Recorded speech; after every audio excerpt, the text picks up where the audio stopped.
अभी हमारे साथ देश के पूर्व मुख्य चुनाव आयुक्त एसवाई कुरैशी साहब है। कुरैशी साहब, जो बात प्रधानमंत्री कर रहे थे वही आपसे मेरा सवाल है। आपने भी कुछ तस्वीरें देखी होगी। बिहार में चुनावी रैलियों में बहुत संख्या में लोग आ रहे हैं, लेकिन कोई मास्क नहीं पहन रहा है, कोई सोशल डिस्टेंसिंग नहीं है। ऐसे में चुनाव आयोग का रोल कहां पे आता है? देखिए, चुनाव आयोग ने बड़ी क्लियर इंस्ट्रक्शन गाइडलाइंस इशू की थी कि इलेक्शन की जब डेट्स उन्होंने अनाउंस की, बल्कि उससे पहले ही, कि हम इलेक्शन जरूर कराएंगे, क्योंकि दुनिया के बहुत सारे देशों में, 34 देशों में तो रिकॉर्ड है जहां पे इलेक्शन हुए। कुछ साउथ कोरिया था, ताइवान था, इजराइल था और रिसेंटली श्रीलंका, और हर जगह इलेक्शन हुए और बड़े अच्छे हुए। उसी कोविड के दौरान हुए, पूरा डिसिप्लिन फॉलो हुआ और हाईएस्ट एवर टर्नआउट हुए।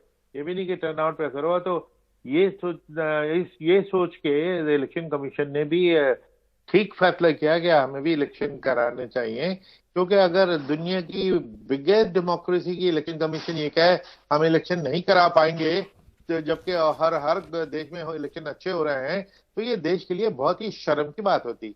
और इलेक्शन कमीशन ने सारे उन देशों में जहां इलेक्शन हुए उन सबसे कंसल्ट भी किया, एक इंटरनेशनल उन्होंने एक मीटिंग भी की, एक्सपीरियंस शेयरिंग की, और उस बेसिस पे उन्होंने बड़ी अच्छी गाइडलाइंस बनाई। कॉमन सेंस पे बेस्ड गाइडलाइंस हैं, जो प्रधानमंत्री जी ने भी अपनी कल एड्रेस में जो कहा, बात वही है।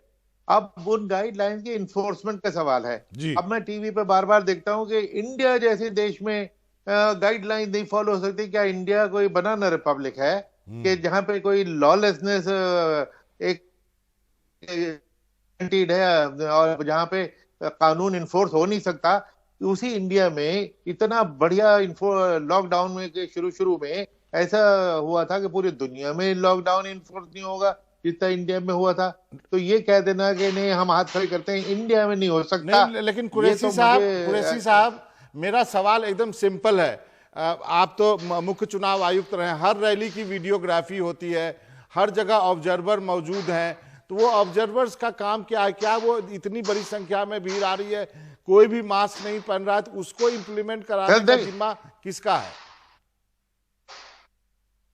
नहीं, बिल्कुल आप ठीक कह रहे हैं कि इसका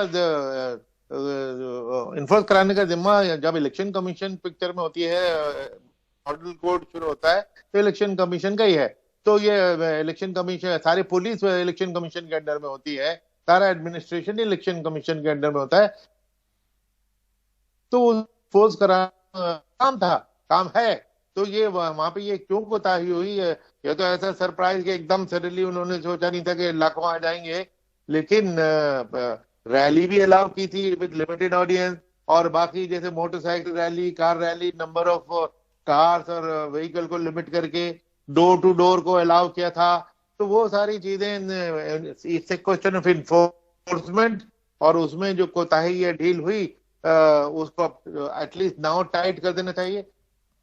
मेरा सवाल यह है कि जब सरकार कह रही है कि दुर्गा पूजा मत मनाओ, पंडाल में मत जाओ, बाहर से दर्शन होंगे, लेकिन आप रैली में देखिए हजारों हजार की भीड़ जमा हो रही है सर। बिल्कुल आप ठीक कह रहे हैं कि जब हर चीज पे पाबंदी है तो, लेकिन वायलेशन भी हर जगह हो रही है। ये भी आपको समझना पड़ेगा कि चाहे वो प्लेसेस ऑफ वर्शिप हो या बाजार हो, मार्केट्स हो, हर जगह वायलेशन भी खूब दबा के हो रही है। इसका मतलब है कि जब एडमिनिस्ट्रेशन इन्फोर्स करना चाहता है तो कामयाब हो जाता है, जब जरा आंख मूंद लेता है तो फिर यही हो रहा है जो आप देख रहे हैं। सर, चुनाव आयोग को एक आरोप यह है कि वो सरकार के दबाव में किसी तरह बिहार का इलेक्शन करवाना चाहती है, क्योंकि ये रूलिंग जो है अलायंस है उसको सूट कर रहा है। नहीं, ये मैं समझता हूँ ये इल्जाम बिल्कुल गलत और बेबुनियाद है। इलेक्शन कमीशन का काम इलेक्शन कराना है। इलेक्शन कमीशन का काम इलेक्शन पोस्टपोन करना नहीं है। और इलेक्शन का ये कॉन्स्टिट्यूशनल मैंडेट है कि 6 महीने से ज्यादा प्रीवियस हाउस और इसमें 6 महीने से ज्यादा का गैप नहीं हो सकता। तो 27 नवंबर से पहले पहले इलेक्शन कराना इलेक्शन कमीशन का मैंडेट है, और इलेक्शन कमीशन को पोस्टपोन करने की पावर ही नहीं है। कॉन्स्टिट्यूशन में पोस्टपोनमेंट की स्थिति सिर्फ 2 सिचुएशन में रिकॉग्नाइज की गई है। नेशनल इमरजेंसी यानी एक्सटर्नल इमरजेंसी, एक्सटर्नल एग्रेशन या इंटरनल रेबेलियन, तो वो सूरत हाल तो दोनों ये है नहीं।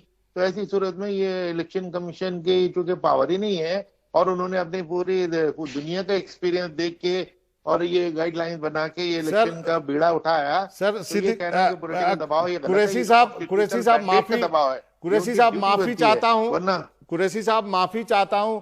दुनिया का एक्सपेरिमेंट और बिहार में दुनिया का एक्सपीरियंस और बिहार में बहुत अंतर है सर। आप जानते हैं कि बिहार की क्या स्थिति है। क्या चुनाव आयोग को ये नहीं कह देना चाहिए था कि इस हाल में हम चुनाव कराने की स्थिति में नहीं है, वहां पर फिर केंद्र सरकार राष्ट्रपति शासन लगा सकती थी वहां पे। नहीं नहीं नहीं, देखिए ये एक तो ये मुझे सुन के ये हैरानी हुई कि आप ये कहें कि दुनिया एक तरफ और बिहार एक तरफ। क्या बिहार सिविलाइज नहीं हो सकता? ये सिविलाइज नहीं है, ये कोई जंगल राज है वहां पे कि बिहार बिल्कुल दुनिया से अलग है? ये वेरी ऑफेंसिव स्टेटमेंट लगता है मुझे। सर मैं लेकिन खुद क्या किया जा सकता था? सर माफी चाहता हूं, मैं खुद उस स्टेट से आता हूं। एक आदमी भी वहां मास्क नहीं लगाता। यदि मास्क बांटा भी जा रहा है तो मोड़ के जेब में ले लेता है, और जो मास्क लगाता है उसको बोलता है कि तुम कमजोर हो, तुम बीमार हो। क्या कहेंगे आप ऐसे स्टेट के बारे में?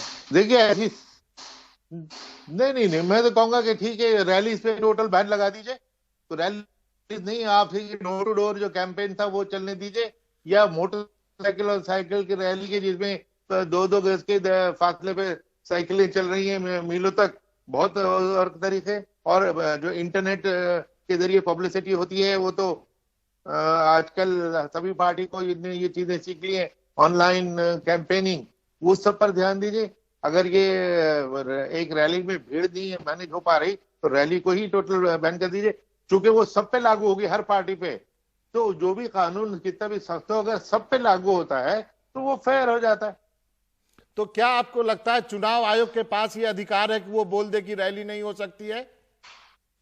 बिल्कुल बिल्कुल अधिकार है। वो इसमें कहते कि इसे कोविड फैलने का डर है रैली, क्योंकि ये नहीं कि वो एक पार्टी रैली कर ले दूसरे को डिसअलाउ करे। अगर वो सभी के लिए पाबंदी लगा दें कि भाई तुम लोग डिसिप्लिन फॉलो नहीं करते हो, छोटी रैली लिमिटेड रैली करने को तैयार नहीं हो, तो हम टोटली रैली को बैन करते हैं। आप अपना डोर टू डोर कैंपेन बढ़ाइए, वो है जो अलाउड है। आप घरों में जा जाके 5 लोगों की टीम घर जा जाके लोगों को समझाइए। ऑफ कोर्स रीच सब कम होगी, लेकिन फिर सबकी होगी, तो वो एक लेवलर होता है। तो मेरा एक सीधा सा सवाल है, ऐसे एस्टेब्लिशमेंट में अभी जो हालत है केंद्र सरकार की, क्या आपको लगता है चुनाव आयोग भी इतनी हिम्मत है कि वो बोल सके कि नहीं रैली पर बैन है? नहीं, अब ये मैं चुनाव आयोग के में बड़े एक्सपीरियंस लोग होते हैं, समझदार लोग हैं, वो अपना एक इस सिचुएशन को रिव्यू कर रहे होंगे और इसका कोई ना कोई हल उन्होंने सोचा होगा, ढूंढा होगा। तो मैं तो उनको इस कुछ समझाने की सिखाने की पोजीशन में नहीं हूँ। नहीं, लेकिन पिछले दिनों जो कुछ विवाद हुए उससे चुनाव आयोग भी जो है एक संदेह के घेरे में है सर। मैं ईमानदार जवाब चाहता हूं आपसे। नहीं, देखिए चुनाव आयोग के ऊपर तो मैं कमेंट इसलिए नहीं करना चाहता कि मेरे लिए एक ऑर्गेनाइजेशन जिसका मैं खुद हेड रह चुका हूं, उस पर कमेंट करना एक भद्दी चीज मानी जाएगी, वो मुनासिब नहीं मानी जाएगी। इसलिए मैं यही कह सकता हूँ कि चुनाव आयोग के पास काफी एक्सपीरियंस है, बहुत एक्सपीरियंस है, और उनके पास पूरे इनपुट्स हैं, पूरे फीडबैक है, और सारी स्टेट मशीनरी उनके अंडर में है। अगर वो करना चाहेंगे सीरियसली तो कर पाएंगे। हाँ कुरैशी साहब, एक लास्ट सवाल है मेरा। आप मुख्य चुनाव आयुक्त रहे हैं, आप नजर रखते हैं जहां कहीं भी इलेक्शन होता है, केवल देश में नहीं विदेश में भी, बाहर भी इलेक्शन आपने कंडक्ट कराए, बिहार पे भी नजर होगा।